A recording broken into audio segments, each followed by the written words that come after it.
goal is to able to cut down at least 25% of carbon emissions by 2030. And that means 25% means for each bike is 40 kilograms of carbon emissions. So we already have a goal.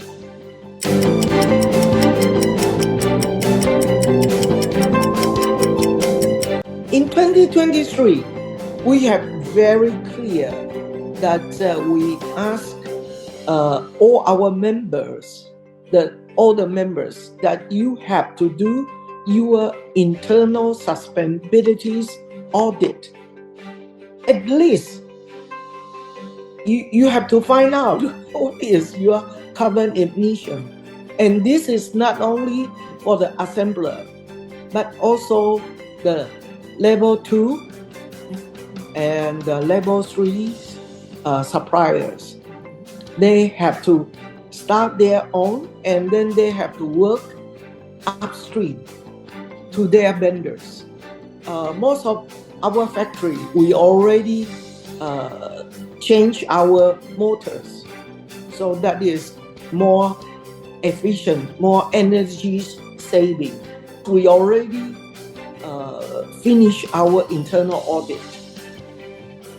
Not only in Taiwan, but also including the China.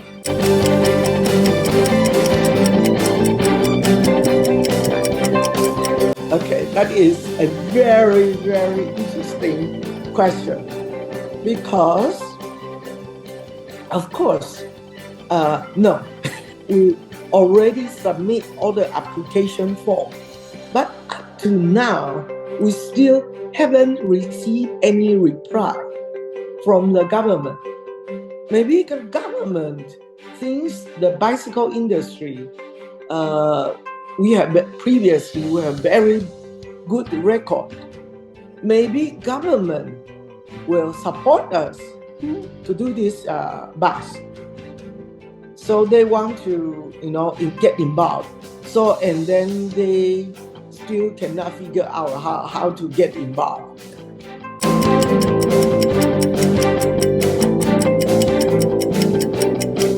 In our products for the 2023, we already have one model that is less is more.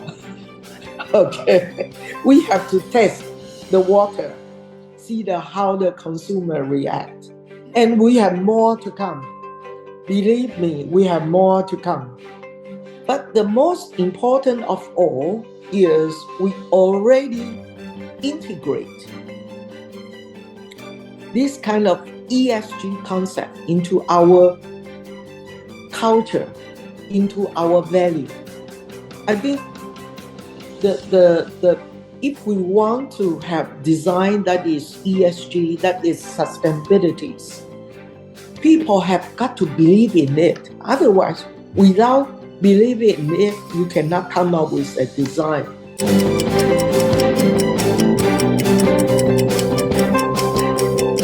We are working very closely with this E3 institution, and hopefully we will able to come up. And then we also already recycle the part of our aluminum. And we also talking about the tire, and hopefully for 2024 we will be able to come up with the recycled carbon.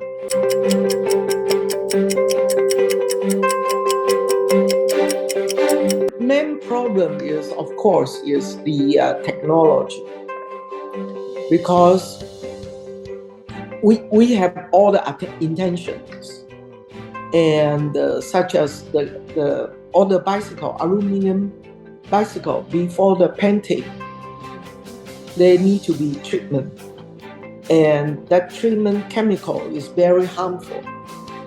But in order to use the non-toxic chemicals, the cost is very, very, very high. So how to find a more affordable way to do the treatment? That is one of the example. We need a technology to recycle of carbon.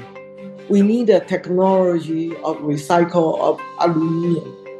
And we need to, at the moment, we are already start to do the recycle of bicycle tires. Actually, another very important thing here, we need a support from the battery manufacturers, because we e-bike, we have many batteries. Just recycle the battery is actually not enough. Before it is recycled, actually, if we can refresh them, actually it can prolong their life cycles. So we need the technologies from the battery makers. Also, when we are going upstream,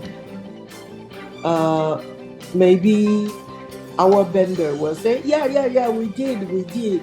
But whether they really take action, we have no idea.